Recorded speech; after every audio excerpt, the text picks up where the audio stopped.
तो विकल्प तो आरजेडी है या फिर कोई किसी तीसरे मोर्चे की ओर देख रहे हैं? देखिए, अभी गंगा से बहुत पानी बहेगा जब तक इस डिसीजन को लेने की जरूरत पड़ेगी। शेर का बेटा हूँ, रामविलास पासवान का बेटा हूँ। चुनौतियों से मैं डरता नहीं, घबराता नहीं, बल्कि और गठबंधन आने वाले वक्त में बड़ी आसानी के साथ हो जाएगा अगर नीतीश कुमार आपके मुताबिक अलग हुए तो। 2025 तक की भी बात नहीं कर रहा। मैं मानता हूं कि मिड टर्म पोल होंगे तो उससे पहले जरूर गठबंधन का एक नया स्वरूप तैयार कर लिया जाएगा। जब ये कहते हैं कि कई क्षेत्रीय पार्टियों से हमारी बातचीत चल रही है तो इसका मतलब यह भी होता है कि बीजेपी से यूपी में गठबंधन की कोई संभावना नहीं है। देखिए, अभी मैं संभावनाओं के सारे दरवाजे अभी मैंने खुले रखे हुए हैं। नमस्कार। किसी भी राजनीतिक दल या किसी भी नेता की चुनौतियों का इम्तिहान या कोई भी चुनाव किसी भी राजनीतिक दल या किसी नेता के लिए बड़ी चुनौती होती है। लोक जनशक्ति पार्टी टूटी, पार्टी दो टुकड़ों में बटी और उसके बाद चिराग पासवान ने आशीर्वाद यात्रा शुरू की। आशीर्वाद यात्रा में व्यापक जन समर्थन मिला। जो तस्वीरें हमने देखी और जो खुद चिराग पासवान का दावा रहा, उनकी पार्टी का दावा रहा। बिहार विधानसभा का उपचुनाव चिराग के लिए चुनौती बनकर आया और चुनाव के जो नतीजे हैं वो आपके सामने हैं। चिराग पासवान फेल हुए, पास हुए, ये आपको तय करना है। एक और चुनौती है चिराग पासवान के सामने, उत्तर प्रदेश का चुनाव, जिसे लड़ने का ऐलान पार्टी के द्वारा किया जा चुका है, पार्टी के सुप्रीमो चिराग पासवान जी के द्वारा किया जा चुका है। तो अभी हम उन्हीं के साथ हैं। लोक जनशक्ति पार्टी रामविलास के सुप्रीमो चिराग पासवान जी साथ हैं और उनसे हम बातचीत करेंगे न सिर्फ उत्तर प्रदेश के चुनावों पर, कुछ दूसरे राजनीतिक सवालों पर भी। चिराग जी, सबसे पहले तो बहुत व्यस्त शेड्यूल है आपका और इसके बीच आपने हमको समय दिया। सवाल यही है हमारा कि एक बड़ी चुनौती के दौर से आप गुजरे, 2 सीटें बिहार की, और उसके बाद जो परिणाम आया है, आपके राजनीतिक विरोधी ये कह रहे हैं कि नहीं, आपका हेलीकॉप्टर क्रैश कर गया। अब उत्तर प्रदेश आप जा रहे हैं जी। गठबंधन नहीं हुआ तो 403 सीटों पर आप चुनाव लड़ने का ऐलान कर चुके हैं जी। कितना चुनौतीपूर्ण मानते हैं इस उत्तर प्रदेश के चुनाव? देखिए, अगर आप चुनौती को स्वीकार करने से जो व्यक्ति डर जाए, उसको राजनीति में रहने का कोई अधिकार ही नहीं है। मुझे खुशी इस बात की, और अभिषेक जी आप भी कम से कम इस बात की तो दाद मुझे देंगे कि चिराग पासवान चुनौतियों से डरता नहीं। मैंने बिहार विधानसभा का चुनाव उस वक्त अकेले लड़ा जिस वक्त मेरे पिता के निधन को कुछ घंटे हुए थे।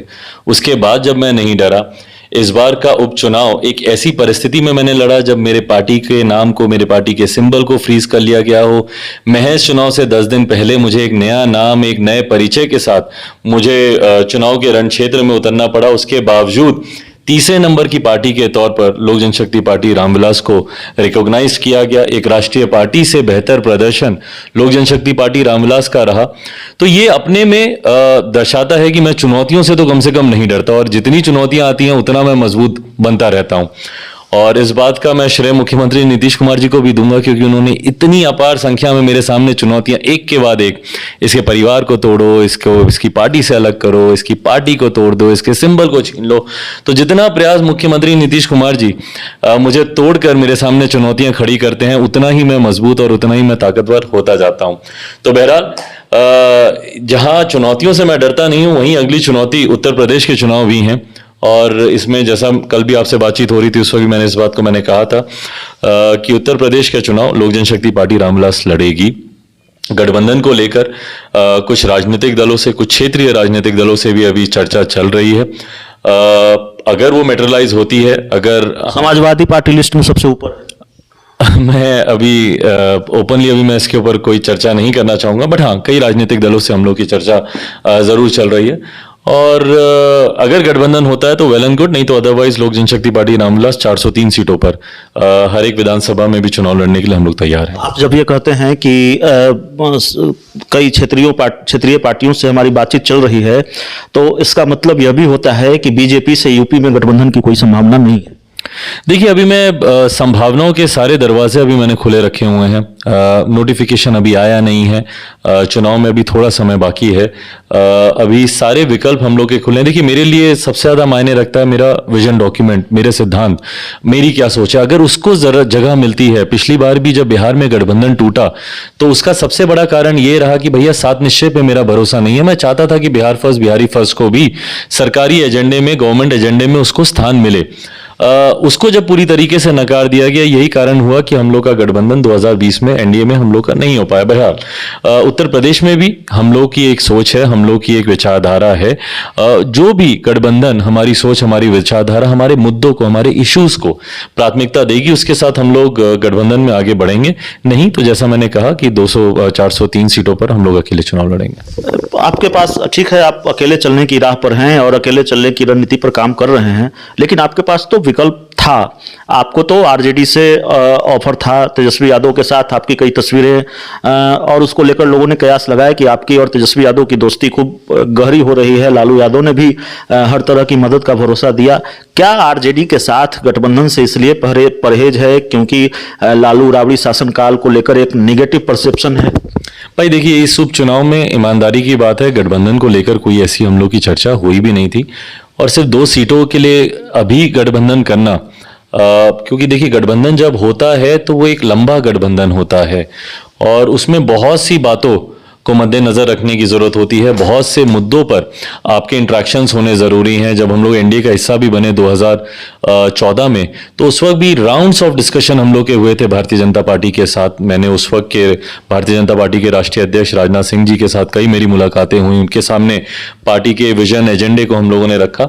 तो इस बार भी सिर्फ 2 सीटों के लिए गठबंधन करना कोई मायने नहीं था। जब गठबंधन होगा, जब चुनाव होंगे, और अगले चुनाव से पहले जरूर लोक जनशक्ति पार्टी रामविलास का गठबंधन होगा।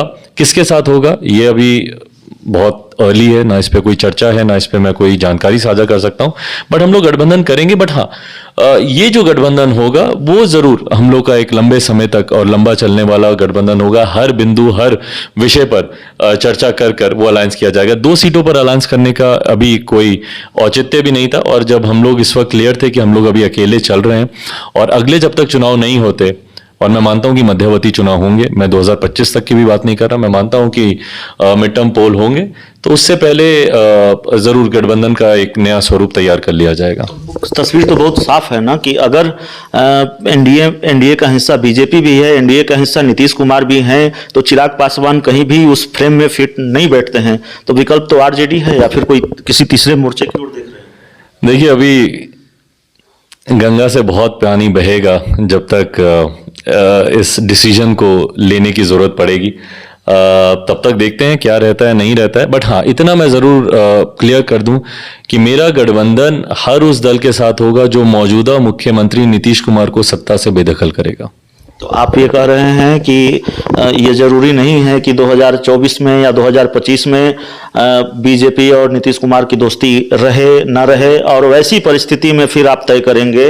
आप ये नहीं मानते कि 2024 या 2025 तक नीतीश कुमार और बीजेपी साथ रहेंगे? इस दोस्ती की एक्सपायरी डेट है। भाई कारण भी है मेरा इस बात को मानने का। जितना विरोधाभास इस गठबंधन के दोनों दलों के बीच में है, भाई पेगासस को लेकर मुख्यमंत्री नीतीश कुमार जांच की मांग करते हैं, जिसको लेकर केंद्र सरकार संसद में बयान दे देती है कि भाई इसमें कोई जांच की जरूरत नहीं है। जातीय जनगणना को लेकर मुख्यमंत्री नीतीश कुमार विपक्षी दलों को साथ लेकर प्रधानमंत्री से मिलने चले जाते हैं, जब उस पे केंद्र सरकार अपनी राय को स्पष्ट कर देती है। अभी सबसे बड़ा विषय सीए एनआरसी को लेकर, भाई राज्य सरकार ने उसके खिलाफ प्रस्ताव तक पारित कर रखा है। वहीं जब अगर केंद्र सरकार अब उसको लागू करना चाहेगी तो उस वक्त मुख्यमंत्री नीतीश कुमार क्या करेंगे? साथ देंगे, विपक्ष में जाएंगे, विरोध करेंगे, क्या करेंगे? तो कोई भी ऐसा नीतिगत फैसला है ही नहीं। राम जन्मभूमि का मसला था, अयोध्या में मंदिर निर्माण की बात थी, मुख्यमंत्री नीतीश कुमार जी एकदम खामोशी उस पर साथ लेते हैं। तो किसी एक नीति पे तो बताएं जहां पर इन दोनों गठबंधन के बीच में आपस में तालमेल हो। अब तो भारतीय जनता पार्टी तक ने मांग कर दी कि भैया शराबबंदी कानून की समीक्षा होनी चाहिए, जिसमें मुख्यमंत्री नीतीश कुमार कहते थे कि नहीं बहुत बढ़िया कानून है, बढ़िया से सब चल रहा है। तो जब गठबंधन में ही इतना विरोधाभास हो तो ये गठबंधन अगले 2 साल 3 साल तक खींच ले, असंभव है। चिराग जी, जल्दी जल्दी 1-2 सवाल हम आपसे पूछेंगे। आप ये कह रहे हैं कि अगले 1-2 साल तक गठबंधन खींच ले, ये दिखता भी है। बिहार में बिहार सरकार के बीजेपी कोटे से कोई मंत्री ये कह देते हैं कि चिराग जी एनडीए का हिस्सा हैं, कोई मंत्री ये कहते हैं कि नहीं चिराग पासवान, क्योंकि जिनकी बात मैं कर रहा हूं, जिन्होंने ये कहा कि चिराग जी एनडीए का हिस्सा है, नीरज कुमार बबलू, और बिहार सरकार के दूसरे मंत्री, कृषि मंत्री हैं बिहार सरकार में, उन्होंने कहा कि नहीं चिराग जी ने हमको भी हराने की कोशिश की, बीजेपी को भी हराने की कोशिश की, कैसे आप कह सकते हैं कि चिराग जी एनडीए का हिस्सा है। ये ठीक है, बिहार से इस तरह के बयान आते हैं, लेकिन हमने सुना नहीं है, मेरी जानकारी में नहीं है कि बीजेपी के शीर्ष नेतृत्व ने यह कहा हो, बीजेपी के किसी बड़े नेता ने कहा हो कि चिराग पासवान एनडीए का हिस्सा हैं, नहीं है। इसको लेकर बड़ा सस्पेंस। बीजेपी से मौजूदा वक्त में आपके रिश्ते कैसे हैं? बीजेपी के नेताओं से बातचीत होती है? कितनी संभावना, जो हम समझ पाए आपके जरिए, कितनी संभावना है कि बीजेपी के साथ संबंधों में उतनी खटास नहीं आई है और गठबंधन आने वाले वक्त में बड़ी आसानी के साथ हो जाएगा अगर नीतीश कुमार आपके मुताबिक अलग हुए तो? देखिए, मैं इतना जरूर बोलूंगा कि मेरे व्यक्तिगत संबंध भारत के प्रधानमंत्री आदरणीय नरेंद्र मोदी जी से बहुत खूबसूरत हैं और मैं उनका बहुत ज्यादा सम्मान करता हूं। उसका कारण है क्योंकि वो एक ऐसे व्यक्ति हैं जो मेरे साथ उस वक्त खड़े रहे जिस वक्त मेरे साथ कोई और नहीं था। मैं बात कर रहा हूं जब मेरे पिताजी, मेरे नेता स्वर्गीय रामविलास पासवान जी जब अस्पताल में थे, उस वक्त उन्होंने दिन रात मुझसे फोन पर बात कर मुझसे संपर्क साध कर ना सिर्फ मेरे नेता, मेरे पिताजी का हालचाल जाना, बल्कि डॉक्टर्स क्या क्या सुझाव दे रहे हैं, उसमें किस तरीके से मेरी मदद हो सकती है। चेन्नई से डॉक्टर्स की टीम बुलाने की बात हो, एयर एम्बुलेंस की व्यवस्था करने की बात हो, तो दिन रात अगर उस वक्त कोई एक व्यक्ति मेरे साथ खड़ा रहा तो वो मौजूदा प्रधानमंत्री आदरणीय नरेंद्र मोदी जी हैं और मैं नहीं भूल सकता इन सारी बातों को। मैं बहुत नाशुक्रा होऊंगा। भाई, इंसान सुख के समय की बातें भूल जाए वो फिर भी ठीक है, पर जो व्यक्ति दुख में आपके साथ खड़ा है उस व्यक्ति को अगर आप भूल जाएं तो आपसे बड़ा नाशुक्रा और कोई नहीं हो सकता। तो मुझे वो तमाम बातें आज भी याद हैं और इसीलिए मैं हमारे प्रधानमंत्री आदरणीय नरेंद्र मोदी जी का हर परिस्थिति में मैं उनका व्यक्तिगत तौर पर बहुत सम्मान करता हूं, आदर करता हूं, क्योंकि उन्होंने मेरा साथ उस वक्त दिया जब कोई और नहीं खड़ा था। मेरे नेता के निधन के बाद जिस तरीके से उनको सम्मान दिया गया, राष्ट्रीय सम्मान दिया गया, बिहार में पहली बार ऐसा हुआ है जेपी जी के निधन के बाद कि किसी नेता को मिलिट्री ऑनर्स दिए गए हों। तो जिस तरीके से मेरे नेता की अंत्येष्टि की गई, तो इन तमाम बातों को मैं भूल जाऊं सिर्फ इसीलिए क्यों? क्योंकि आज गठबंधन का स्वरूप तय नहीं है या भाजपा मेरे साथ है कि नहीं, इसलिए मैं वो घड़ी भूल जाऊं, ये मेरा चरित्र नहीं है। तो इसलिए मेरे व्यक्तिगत संबंध भारतीय जनता पार्टी के शीर्ष नेतृत्व, शीर्ष नेताओं के साथ, भले वो अमित शाह जी हों, केंद्रीय गृह मंत्री, या जेपी नड्डा जी हों, भारतीय जनता पार्टी के राष्ट्रीय अध्यक्ष, सबके साथ मेरे व्यक्तिगत संबंध बहुत अच्छे हैं। बट यही संबंध राजनीतिक तौर पर भी दिखें जरूरी नहीं है। आने वाला समय, जैसा मैंने कहा, कि ये समय तय करेगा कि मौजूदा गठबंधन, एनडीए गठबंधन का स्वरूप ऐसा रहता है कि नहीं रहता है। समय के हिसाब से जो परिस्थितियां बनेंगी उस हिसाब से लोक जनशक्ति पार्टी रामविलास अपना फैसला लेगी। उपचुनाव में चाचा पशुपति कुमार पारस ने भी नुकसान पहुंचाया, मेरा मतलब है वोट बैंक शिफ्ट भी हुआ। देखिए, ये तो आंकड़े ही दर्शाएंगे, क्योंकि मैंने बूथ वाइज जो रिपोर्ट मैंने मंगवाई है, कम से कम मुझे खुशी इस बात की है कि जो आधार लोक जनशक्ति पार्टी का रहा वो मजबूती से हम लोग के साथ टिका रहा और यही कारण बना कि भाई अकेले चुनाव इतनी विपरीत परिस्थितियों में लड़ने के बावजूद तीसरे नंबर की शक्ति के तौर पर लोक जनशक्ति पार्टी उभर कर आई है। और देखिए, ईमानदारी की बात है, चाचा जी जितने दावे कर लें, जितनी बातें कर लें, भाई आप गाँव में जाइए, ग्रामीणों से बेहतर कोई नहीं बता सकता। वहां पर जाकर आप उनसे पूछिए कि आज की तारीख में लोग किसके साथ हैं या किस पर विश्वास रखते हैं। मेरे नेता के नाम को भुनाकर बार बार उनका जिक्र कर चाचा जी जरूर ये प्रयास करते हैं कि वो जनता के बीच अपनी एक छवि बना पाए, पर लोगों को भी दिखता है ना। अभी कल जब उनको इतना बड़ा राष्ट्रीय सम्मान उनको मिल रहा था, कहाँ थे वो उस वक्त? उस सम्मान समारोह में उन्होंने मौजूद रहना तक उन्होंने जरूरी नहीं समझा। क्या कारण था? भैया, आप तो केंद्रीय मंत्री हैं। जब आपके भाई, जिनको आप भगवान मानते हैं, जब उनको इतना बड़ा सम्मान मिल रहा तो क्यों आप उस वक्त मौजूद नहीं थे? क्यों आप उस समारोह से आप अनुपस्थित थे? आपको आने नहीं दिया गया या आप रहना नहीं चाह रहे थे, क्या कारण है वो ही बेहतर बता सकते हैं। बट ये दर्शाता है कि भैया जब तक वोट बैंक की आपको जरूरत है, नेता को आप भगवान बोलते रहते हैं, जब जरूरत नहीं है, अभी कोई चुनाव नहीं है, तो आप उनको मिल रहे सम्मान में आप रहे नहीं रहे आपको जरूरत भी महसूस नहीं होती। एक आखिरी सवाल है चिराग जी, पिछले दिनों मैंने आपका एक इंटरव्यू देखा और उस इंटरव्यू में आपकी माँ भी आपके साथ थी और जाहिर तौर पर आपने कहा भी और हम लोगों ने भी देखा है कि वो हमेशा पर्दे के पीछे रही हैं, उन्होंने परिवार को संभाला है, टीवी कैमरे के सामने वो नहीं आई हैं। लेकिन उस इंटरव्यू में उन्होंने जो कुछ भी कहा, उन्होंने कहा कि आपके लिए वो चिंतित रहती हैं और तमाम तरह की बातें उन्होंने कही। क्या अभी जिस दौर से आप गुजर रहे हैं, पार्टी भी संभालनी है और विपरीत परिस्थितियों में संभालनी है, परिवार भी संभालना है और विपरीत परिस्थितियों में संभालना है, क्या इन वजहों से आपकी जो राजनीतिक सक्रियता है, आपकी जो राजनीतिक क्षमता है, वो भी प्रभावित हुई है? अगर कोई दुष्परिणाम सामने आए हैं, आपकी अपेक्षा के अनुरूप परिणाम सामने नहीं आ पा रहे हैं, यह भी एक वजह है?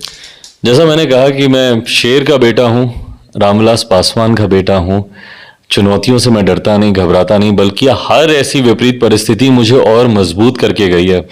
और अभिषेक जी, मुझे लगता है आप मुझे व्यक्तिगत तौर पर अच्छे से जानते हैं, आपको शायद मेरी बॉडी लैंग्वेज में ये बदलाव दिखा होगा कि हर विपरीत परिस्थिति ने मुझे और मजबूत बनाया है, मुझे लड़ने के लिए और ज़्यादा ताकत दी है।